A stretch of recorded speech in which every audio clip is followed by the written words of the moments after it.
రావమ్మ మహాలక్ష్మి రావమ్మ సుహాసిని రావమ్మ సుభాషిణి.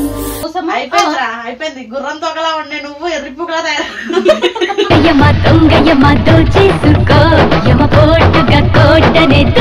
మాకు ఏవైతే పేజ్ లో నుండి వచ్చినాయో ఆ పేజ్ లో నుండి డిలీట్ చేసి నేను కూడా కేసు పెట్టినా.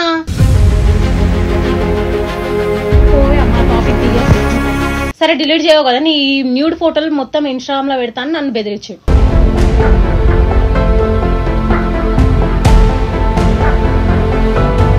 ఇట్లా నన్ను బ్లాక్మెయిల్ చేస్తున్నా అని చెప్పి నేను కేసు పెట్టేసిన. తర్వాత ఆ నెక్స్ట్ డే వాళ్ళ పేరెంట్స్ వచ్చారు, ఆడ మాట్లాడినాం. మేము డిలీట్ చేపిస్తామని నన్ను నమ్మించి కేసు వాపస్ తీసుకొని మేము వస్తే మళ్ళీ మా ఇంట్లో బెదిరించడం.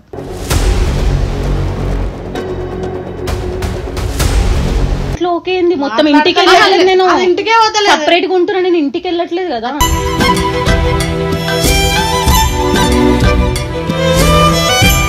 ఏడుస్తుంది.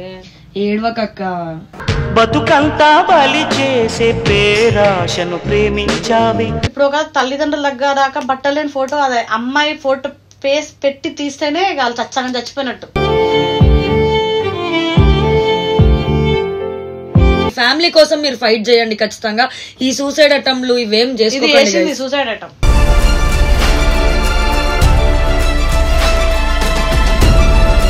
వెల్కమ్ టు గాలిపోరీస్. సో గైస్ మ్యాటర్ ఏంటంటే రమ్య కిందికి వచ్చిందంట. తెలిసి రమ్య అంటే ఫస్ట్ నుండి అందరికి తెలిసిన పర్సనే. ఇంత నైట్ ఎందుకు వచ్చింది అక్క?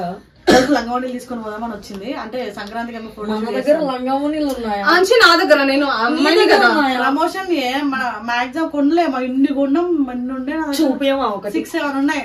అయితే నచ్చినాయి అన్నది. బట్ నాకెందుకో అనిపించింది పాపం లాస్ట్ టైం దాన్ని ఒక ఫోటో లీక్ అయింది అండ్ అది కేసు వరకు పోయింది. చాలా ఇబ్బంది పడ్డది, ఫుల్ ఏడిచింది. నేను చచ్చిపోతున్నాను, వల్ల అయితే లేదు అది అంటే నైట్ ఫోన్ చేసుకుంటా అట్లా వెయ్యకే ఇంట్లో. అంటే రిషి కూడా ఫోన్ చేసిండు యాక్చువల్గా, ఎందుకు అమ్మాయి పిచ్చి నాటకాలు చేస్తున్నావు అని చెప్పి. రిషి కూడా మెసేజ్ చేసిండు, డిలీట్ చేయండి ఫుటేజ్ లో. మేము కూడా వాళ్ళకి మెసేజ్లు చేసినాం చాలా.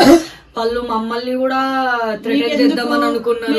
మధ్యలో దూరుతుర్రు, అది ఆమె పర్సనల్ అన్నారు. కానీ నాకు ఎందుకో చాలా అవుతుంది వచ్చింది. టీమ్ అయితేనే కొట్టాలని కాదు, ఇలాంటి ప్రాబ్లం వచ్చినప్పుడు అవుట్ సైడ్ ఉన్నప్పుడు కూడా హెల్ప్ చేస్తాం అందరికి. రిషి ఏమన్నాడు, బయటికి వెళ్ళినా సరే మీకు ఏం కష్టం వచ్చినా మేము ఉంటామని పోయిన ప్రతి ఒక్కరికి ఆ మాట చెప్పిండు. అందులో రమ్య ఒకటి నాకు తెలిసి. నాకెందుకో రమ్య ప్రాబ్లం తెలుసుకోవాలనిపించింది. ఆ ఒక వీడియో తోటి కొంతమందికి ఏదైనా మెసేజ్ లాంటిది ఇచ్చినట్టుంటే ప్రతిసారి ఫన్నే కాదు కొంచెం ఎమోషనల్ వస్తే నాకు తెలుసు కదా. అయితే నేను ముందే అది నా లవర్ లా వేస్తాను. అంతు నాకు అది అంటేనే పెద్ద ఇది ఫీల్ కాకు. అది వచ్చాక నేను చెప్తా. వచ్చింది తీసుకొని వస్తాను. ఫస్ట్ కెమెరా వేస్తే తీద్దాం అంట. చూడు ఏమైంది, ఎందుకైనా రాయే నవ్వుతుంది రాగి. ఏమైందా? అరే కొత్త పెళ్లి కూతురు సిగ్గు. రావమ్మ మహాలక్ష్మి రావమ్మ సుహాసిని రావమ్మ సుభాషిణి. వీడియోలు ఎందుకు తీస్తున్నారే బాబు? నువ్వు ఎలా ఉంటావు? ఇంత అందంగా ఉంటావు కదా, బాడీ బిల్డర్ అంటున్నా. మొత్తం సగం సగం చూపిస్తున్నావు అంటున్నా.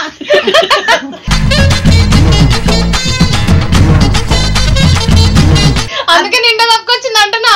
అవును, ఎందుకే మొత్తం కప్పి తెంగినావు. అంటే జిమ్ లోనే చూపిస్తావా? తిట్టించుకోక ఎట్లా అంత మంచిదేనా బేటా?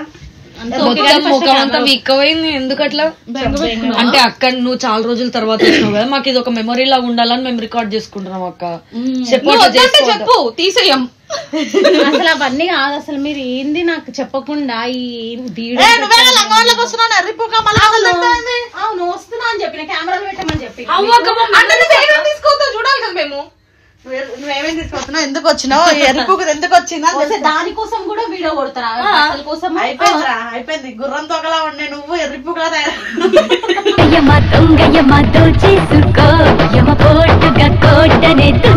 సరే ఏం కావాలి చెప్పు. లంగవాళ్ళు ఏమేమి కావాలి చెప్పు.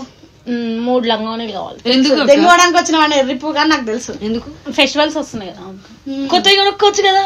ఎందుకు ఆమె వాడినే నీకెందుకు? ఆమెనే గీడికి గుట్టించుకుంటది అంటే నీ గీడికి వస్తే అడుగుతారు. చూడు ఎట్లా కావాలా? ఫస్ట్ ఈమె కొత్తది వచ్చిందంట. అట్లా కాదు, అట్లా అంటే బల్లరి బాబాకి దాన్ని సెట్ అయ్యేది కదా. కొంచెం హలో ఎక్స్క్యూజ్ మీ, నువ్వు కూడా పొట్టిదానివే. నేను మరీ అట్లా కుట్టించుకోలేదు. ఈవిడ పొట్టిగా ఉంటుంది, వాళ్ళందరూ పేర్లు పెడతారు. అల్లంగా గీడికి వస్తుంది నీకు. అబ్బాయి ఏంట్రా మీరు బట్టలు సంత పెట్టారు, నేను వెళ్ళిపోమంటారా ఏంటి నన్ను?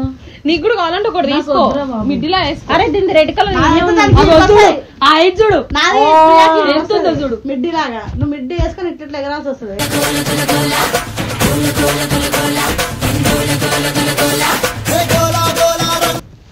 వదిలే. మధ్యలో నీకు ఒక ఇష్యూ అయింది కదా, దానికోసం అడుగుదామని కెమెరా పెట్టినా, తప్పుగా అనుకోకు. ఏంది మౌని? నిజంగానే అంటే ఆ రోజు అన్నావు కదా ఫుల్ ఏడ్చి నేను చచ్చిపోతాను. పోవే అమ్మా టాపిక్ దియ్యకు. నీకండా రిషిని అయ్యాం అసలు. ఎందుకు కాల్ చేసి మరి అడిగిండు తెలుసా? నేను అడగలేదు అక్క. నేను మీరు అడుగుడు వేరే, వచ్చి మాట్లాడు వేరే. అర్థమైంది? ఆయన కాల్ చేసి ఏమైనా వాళ్ళతో కాల్ చేపించి డిలీట్ చేపిస్తారు రమ్య అని. నువ్వు మూసుకోవే బాబు, నిన్ను ఎవడు అడిగింది ఇప్పుడు?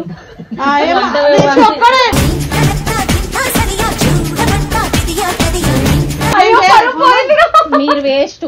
రిషి ఒక్కడే నాకు చేసి, రిషి ఒక్కడే చేసిందంటే ఇప్పుడు మీకంటే ఫస్ట్ నువ్వు ఫ్రెండ్ అయి ఉండి, ఇన్ని సంవత్సరాలు ఫ్రెండ్ అయి ఉండి ఇది చేయకుండా రిషి చేసిండు. మళ్ళా ఆయన ఏం కవరింగ్ చేస్తారా బాబు మీరైతే? సరే ఏమైంది? అది ఎంతవరకు వచ్చింది మరి? టాపిక్ డిలీట్ చేయించినాం కదా, అప్పటికి అడిగి మెసేజ్ అసలు ఎన్నిసార్లు ఆయనకు మెసేజ్ చేసినాం. డిలీట్ చేయడం ఏంది? అది ఆల్రెడీ ఎంత మంది సేవ్ చేసుకురు తెలుసా? డిలీట్ చేయడం ఏంది? అవునక్క, ఇప్పుడు మాకు ఏవైతే పేజ్ లో నుండి వచ్చినాయో ఆ పేజ్ లో నుండి డిలీట్ చేసి నేను కూడా కేసు పెట్టినా.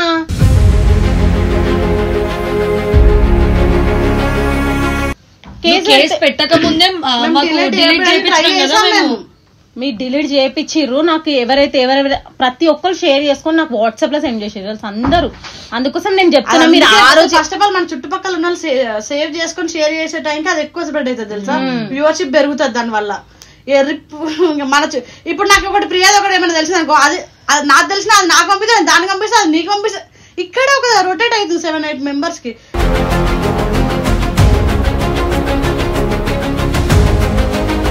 మరి ఇప్పుడు అబ్బాయి ఏమంటుండు? వాడు పెట్టినోడు నీకు తెలుసు. తెలుసు నాకు. పెట్టినోడు ఏమంటుండు? ఇప్పుడు పెట్టినోడు ఏమంటుండు? లోపలికి పోతా అంట. పోయిండు కదా, లోపలికి పోయొచ్చి పోయి వచ్చిండా? ఎందుకు తీసుకొచ్చినావు? అట్లనే లోపలనే కలిసింది. బెయిల్ మీద వచ్చిండే వాడు. ఎందుకు తీసుకొచ్చినామంటే అసలు ఏమైంది? అసలు పెళ్లి పెళ్లి చేసుకుంటా అన్నావు, ఏమైంది అసలు చెప్పాలి? పెళ్లి చేసుకుంటా అవసరం ఏమొచ్చింది? అరే అవును మౌని, వాడు పెళ్లి చేసుకుంటా అన్న మూమెంట్ లో వాళ్ళ మరదలతోని ఎంగేజ్మెంట్ చేసుకున్నాడని నాకు తెలిసి నేను మా ఇద్దరి ఫొటోస్ ఇన్స్టాగ్రామ్ లో పెట్టిన తర్వాత వాడు ఏం చేసి డిలీట్ చేయని నన్ను బ్లాక్మెయిల్ చేసి, నేను డిలీట్ చేయని చెప్పిన. సరే డిలీట్ చేయవు కదా, నీ న్యూడ్ ఫోటోలు మొత్తం ఇన్స్టాగ్రామ్ లో పెడతాను నన్ను బెదిరించి.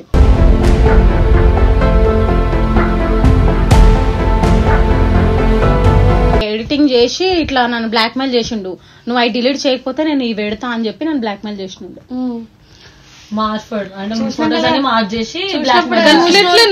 అంతా లవ్ చేసి అన్ని సంవత్సరాలు లవ్ చేసి నేనే నమ్మలేకపోతున్నా. రిలేషన్ లో ఉన్నారా? రిలేషన్ లో లేం మేము.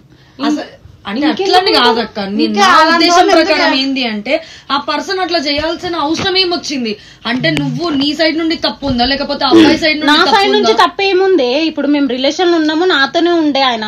సడన్ గా నాకు ఇట్లా ఎంగేజ్మెంట్ అయిందని తెలిసిన తర్వాత నేను మా ఇద్దరు రిలేషన్ లో ఉన్నప్పుడే అబ్బాయికి ఎంగేజ్మెంట్ అయిపోయింది. అది నాకు తెలియదు. నాకు తెలిసి నేను ఏం చేసినా పెట్టినా నేను ఇన్స్టాగ్రామ్ లో. అంటే నీకు తెలియకుండా అబ్బాయి నార్మల్ ఫొటోస్ పెట్టింది, కానీ వాడేం చేసి డైరెక్ట్ ఇది చేసి ఫస్ట్ ఇంట్లో అసలు ఏమైంది ఎవరు ఏమనలే.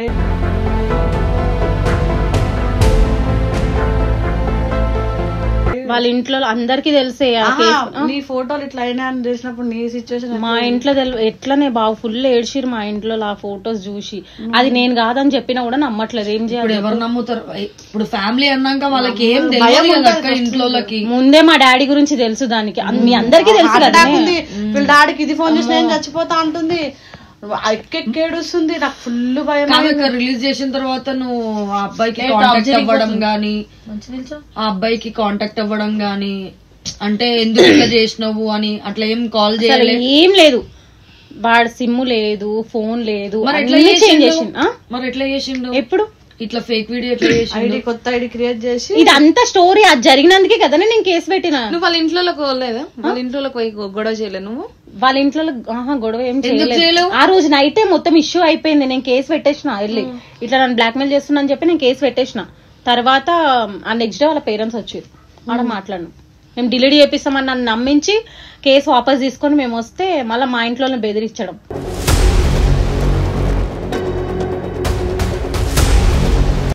ఇది చేసేస్తాం అది చేస్తాం. వాళ్ళ అన్న తమ్ముళ్ళు ఇద్దరు కలిసి ఇప్పుడు నీ వీడియో మార్ఫీ చేసి రిలీజ్ చేసినా సరే ఆయననైతే నీ దగ్గరకు రాలేడు కదా. ఆయన ఇప్పుడు వాళ్ళ మరదలతో హ్యాపీగానే ఉన్నాడు కదా. అంటే ఇప్పుడు లైఫ్ మొత్తం నాశనమైంది నీదే కదా. లేని అనుకున్నావు అసలు ఇప్పుడు సరే అక్క, ఇప్పుడు నెక్స్ట్ స్టెప్ నువ్వు ఏం తీసుకుందాం అనుకుంటున్నావు? ఇట్లా రిలీజ్ అయింది, రేపటి రోజు అది మీ ఫ్యామిలీకి కూడా తెలుసు. ఇప్పుడు ఇన్స్టా యూజ్ చేయని వాళ్ళు ఎవ్వరు లేరు అక్క. రేపటి రోజు ఒక పర్సన్ నీ దగ్గరకు వచ్చినా సరే అరే ఈమె వీడియో రిలీజ్ అయింది, అరే ఈమె వీడియో రిలీజ్ అయింది అని మాట్లాడుకునేటోళ్ళు చాలా మంది ఉన్నారు. సో నువ్వు అది ఫేస్ చేద్దాం అనుకుంటున్నావా, లేదంటే ఇంట్లోనే కూర్చొని అమ్మో నా వల్ల కాదు ఫేస్ చేయలేను అని అనుకుంటున్నావా? అంటే స్ట్రాంగ్ గా నిలబడదాం అనుకుంటున్నావా? లేదు నాతో నీవేం కాదు. అసలు అది చూసినప్పుడు నీ రియాక్షన్ ఏంటి? నా రియాక్షన్ ఏంది అసలు నేను షాక్ అయిపోయినా. నేను ఎంత ఏడ్చినా తెలుసా.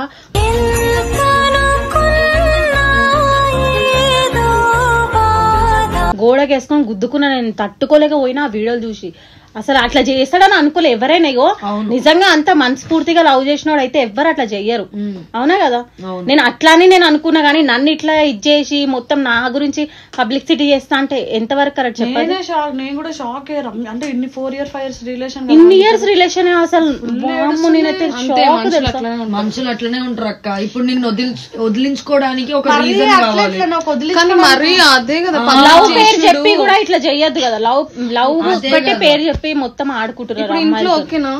ఇంట్లో ఓకే ఏంది మొత్తం ఇంటికి వెళ్ళట్లేదు. నేను ఇంటికే సపరేట్ గా ఉంటున్నా. నేను ఇంటికి వెళ్ళట్లేదు కదా.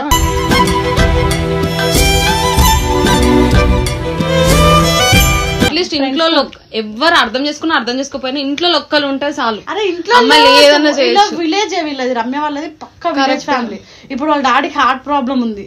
పొద్దున ఇవన్నీ ఏమన్నా గాంధీ అయితే ఏం చేయలేరు తెలుసా. ఉన్న పెద్ద దిక్కు కాస్త ఏమన్నా అయితే అందుకే అది ఇంటకెళ్ళి వెళ్ళిపోయి బయటకు వచ్చేసి బతుకుతుంది. ఓన్లీ ఆ అందుకే మా ఫ్రెండ్స్ దగ్గర ఉంటున్నానే బాబు. ఈ టార్చర్ వాళ్ళతోనే ఎట్లా కన్విన్స్ చేయాలి చెప్పు. అది కాల్ చేయడానికి ట్రై చేయలేడు అక్క. కేసు పెట్టిన తర్వాత వచ్చిండు. మళ్ళా వచ్చి గొడవ చేసిండు. నా మీద కేసు ఎట్లా పెడతావు, నిన్ను అది చేస్తా ఇది చేస్తా అని చెప్పి నన్ను వచ్చి ఫుల్ ఇంకా చేస్తాడు. అంటే చేసిన చాలేదా? మళ్ళీ వచ్చి కొట్టిండు నన్ను.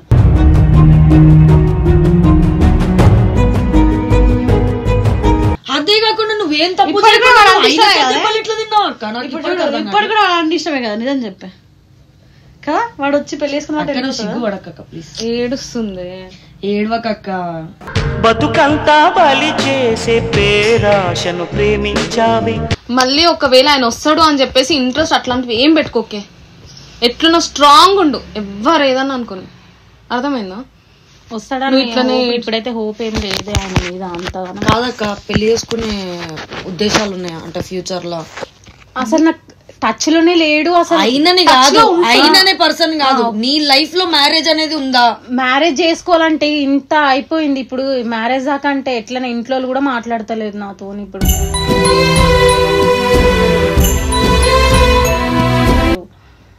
కష్టం ఇప్పుడైతే. అంటే ఇప్పుడు ప్రెసెంట్ నీ లైఫ్ ఎట్లుందక్క? ఎట్టు కాకుండా ఎవరికి చెప్పుకోలేని బాధ ఉంది. ఇప్పుడు ఎవరికి ఈవెన్ దీనికి కూడా ఫోన్ చేస్తలేను తెలుసా. ఎవరికి చేస్తలే. ఎందుకంటే ఈ వీడియోస్ గురించి మొత్తం తెలిసిపోయింది. ఇంట్లో కూడా డైలీ అదే టార్చర్. నార్మల్ గా చేసేది వేరే ఉంటది. కానీ వీడియోలు రిలీజ్ అయినాయి, మార్క్ వీడియోలు అయినా వాటెవర్ ఏదైనా ఫ్యామిలీ దాకా. ఇప్పుడు ఒక తల్లిదండ్రుల దగ్గర దాకా బట్టలేని ఫోటో అదే అమ్మాయి ఫోటో ఫేస్ పెట్టి తీస్తేనే వాళ్ళు చచ్చగా చచ్చిపోయినట్టు.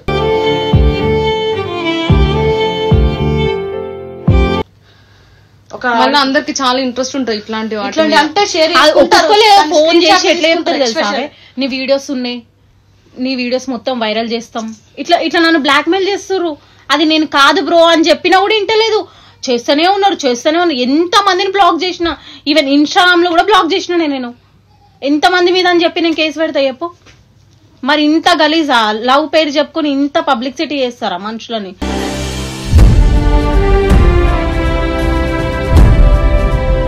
కాదక్క ఇప్పుడు అది రిలీజ్ అయిన తర్వాత నువ్వు ఒక్కొక్కరికి ఎక్స్ప్లెయిన్ చేసినావు. ఇప్పుడు నువ్వు ఏం చెయ్యి అంటే ఆ ఒక్కొక్కరికి ఎక్స్ప్లెయిన్ చేసిన బదులు గల్లీపోరీస్ ఛానల్లో 1.5 మిలియన్ సబ్స్క్రైబర్స్ ఉన్నారు, వాళ్ళందరికీ నీ బాధ ఏందో ఒకసారి నువ్వే చెప్పు. అది రిలీజ్ అయిన తర్వాత నువ్వు ఎట్లా ఫీల్ అయినావు, అసలు ఒక అమ్మాయికి ఇప్పుడు నువ్వు ఉన్నావు, ఇప్పుడు రేపటి రోజు నాకే అట్లా అయింది అని అనుకుంటే నేను ఎట్లా ఉండాలి అంటే ఒక అక్కగా నువ్వు చెల్లెళ్ళకి ఎట్లా చెప్పాలి అనుకుంటున్నావు వాళ్ళకి ఒకసారి చెప్పు. అంటే నువ్వెట్లా సఫర్ అయినావు కూడా ఒకసారి చెప్పు. నేనైతే ఫుల్ సఫర్ అయినా. ఈ విషయంలో నేనే కాదు, ఏ ఆడపిల్ల ఉన్నా కూడా ఇట్లనే సఫర్ అవుతుంది. అందుకోసమే నేను చెప్తున్నా కదా, రిలేషన్లు ఉంటే మాత్రం ఈ వీడియోస్ ఇవన్నీ బ్లాక్మెయిల్ చేయడం అవన్నీ పెట్టుకోవద్దు. అసలు చెప్పాలంటే వాడు నిజంగా లవ్ చేసిన నాడు పెళ్లి చేసుకుందామని అంతే కదా. ఇప్పుడు పెళ్లి చేసుకుంటేనే కదా మనం జర్నీ చేయాలి. వాడు పెళ్లి చేసుకోకుండా వాడుకున్న అన్ని రోజులు వాడుకొని మళ్ళీ మన దగ్గర డబ్బులు తిని మళ్ళీ అన్ని చేసుకుంటా కూడా ఇంకా వాళ్ళ పేరెంట్స్ దగ్గర వారికి మనం వెళ్ళమని చెప్పినాం అనుకో, పేరెంట్స్ కి చెప్పమని అనుకో, అస్సలు చెప్పాడు తెలుసా. పేరెంట్స్ కి చెప్పమంటే ఎంత సఫర్ అయినా వాడితో కొట్టించుకొని అన్ని చేసి ఈ లవ్ వద్దు ఏమొద్దు.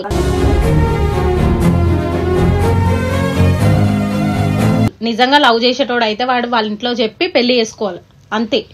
వాళ్ళందరు కూడా ఒకటే చెప్తున్నా, ఈ వీడియోస్ ఈ లవ్ ముందు నిజంగా ఆ వీడియోస్ ఫొటోస్ ఎవరితో తీపించుకోవద్దు. నేను ఒక అక్కను అనుకోండి చెల్లె అనుకోండి ఒకటే చెప్తున్నా, దయచేసి ఆ వీడియోస్ ఫొటోస్ అయితే తీసుకోవద్దు అంతే. అండ్ సఫర్ అయిన ప్రతి ఒక్కరికి ఇంకొకటి కూడా చెప్తున్నా, ఇట్లా ఎవరికైనా ఇదే సిచ్యువేషన్ ఒకవేళ వస్తే అది ఫేస్ చేయండి. ఫేస్ చేసే ధైర్యం ఉండాలి ఖచ్చితంగా. అట్లా అని అరే నేను ఎవరిని ఫేస్ చేయలేను అని సూసైడ్ అటెంప్ట్లు చేసుకోకండి. మీకంటూ మిమ్మల్ని నమ్ముకునే ఒక ఫ్యామిలీ అయితే ఉంది. ఎంత ఏం చేసినా సరే మీ ఫ్యామిలీ మీ దగ్గరకు వస్తుంది ఖచ్చితంగా. మిమ్మల్ని నమ్మేది మీ ఫ్యామిలీ ఒకటే, అందుకనే మీ ఫ్యామిలీ కోసం మీరు ఫైట్ చేయండి ఖచ్చితంగా. ఈ సూసైడ్ అటెంప్ట్లు ఇవేం చేసుకోకండి. Suicide attempt.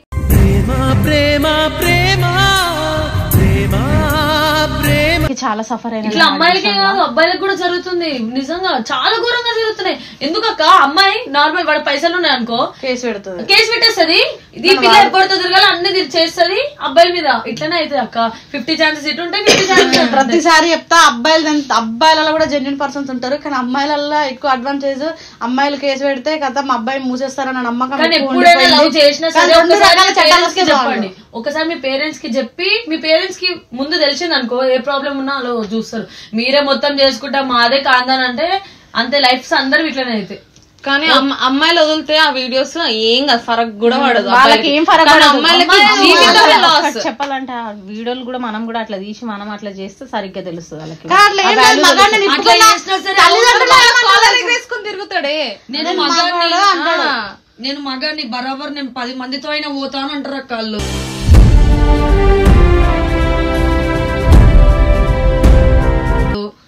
ఫస్ట్ వాళ్ళ పేరెంట్స్ కి సిగ్గులేదు నిజంగా చెప్తున్నా. వాళ్ళ దగ్గర ఉండి ఎంకరేజ్ చేస్తారు ఆ పిఎస్ లో కూడా తెలుసా. వదిలేసారా అబ్బాయి వదిలేసే నడుస్తుంది మస్తు నడుస్తుంది ఎట్లా చెప్తున్నారు తెలుసా. అలాంటి ఫ్యామిలీ కూడా ఉంటదని నేను వాళ్ళ ఫ్యామిలీని చూసినాకనే అర్థమైంది. వాడే అట్లున్నాడంటే ఇక వాళ్ళ తమ్ముడు ఎట్లా అవుతాడో రేపు పొద్దుగాల. సో ఇది యాక్చువల్ గా దీనిది ఫేక్ వీడియో, బట్ రిలీజ్ అయినప్పుడు చాలా సఫర్ అయింది, చాలా ఏడ్చింది. నేను కానీ రిషి కానీ టచ్ లో ఉండం కానీ పోలేకపోయినాం. రిషి ఎందుకు ఆడపిల్ల దగ్గర నేను ఎందుకు పోవాలనుకున్నాడు, బట్ నేనైతే ఫోన్ చేస్తూనే ఉన్నా. ఇది నైట్లలో ఫోన్ చేసి ఎక్కి ఏడుస్తుంది, భయపడుతుంది, స్ప్రెడ్ అవుతుంది అంటే ఎన్ని మెసేజ్ చేసినాం ఆ ఫేక్ ఐడీలకి. ఒక్క ఐడీ నుంచి రిలీజ్ కాలేదు, కంటిన్యూగా రిలీజ్ అవుతూనే ఉన్నాయి అవి. మళ్ళీ మా ఫ్రెండ్స్ అందరూ ఏం చేస్తున్నారు, రమ్య దీంట్లో రిలీజ్ మేము సర్క్యులేట్ చేసుకునేసరికి అది స్ప్రెడ్ అయిపోయింది ఎక్కువ. సో అట్లాంటి మిస్టేక్ చేయొద్దు. ఎంత నమ్ముకున్న లవర్ అయినా పక్కన ఏదైనా అట్లాంటి మిస్టేక్. ఫస్ట్ మీ అందరికి ఒక సజెషన్ ఇస్తున్నా ఏంటంటే, ఒక అబ్బాయిని లవ్ చేసినప్పుడు వాడికి మీరు ఓకే చెప్తారా అది పక్కన పెట్టండి. కానీ మీ పేరెంట్స్ లో మీ ఫాదర్ కి దగ్గర ఉంటారా లేదంటే మీ మమ్మీకి క్లోజ్ గా ఉంటారా ఒక్కసారి వాళ్ళకి చెప్పండి. మీ సంతోషం కానీ వాళ్ళకి ఇంకేదే అవసరం లేదు. మీరు హ్యాపీగా ఒక పర్సన్ తో ఉన్నారంటే వాళ్ళ లైఫ్ లాంగ్ ఇంకా హ్యాపీగా ఉంటారు. వాళ్ళే మీకు మంచిగా సపోర్ట్ చేస్తారు. ఇట్లా నమ్ముకొని ఈ రోజు రమ్యక్కగా జరిగింది, ఇంకొక రోజు మీ చెల్లెలకు జరగవచ్చు, మీ అక్కలకు జరగవచ్చు, లేదంటే మీకే జరగవచ్చు. అమ్మాయిలకైనా అబ్బాయిలైనా అమ్మాయిలు మోసం చేసి పోతారు, అబ్బాయిలు అట్లనే చేస్తున్నారు. ఎవరిని నమ్మలేము ఈ రోజుల్లో, మీ పేరెంట్స్ ఒక్కరిని తప్ప. అక్కడికి ఫ్రెండ్స్ కూడా నమ్మలేము మనం. వాళ్ళే ఇంకెక్కువ చేస్తారేమో. ఫస్ట్ ఆఫ్ ఆల్ ఫ్రెండ్స్ నమ్మకండి, ఫోటోలు ఇవ్వకండి, ఫోన్లు ఇవ్వకండి, మొడ్డ కొడిపేస్తారు. నేనైతే రమ్మని లైవ్ ఎప్పుడు మొట్ట కొట్టుకోలేను నేను అమ్మ గుర్తుపెట్టుకో. సో నైస్ వీడియో నచ్చినట్లయితే like share comment and subscribe.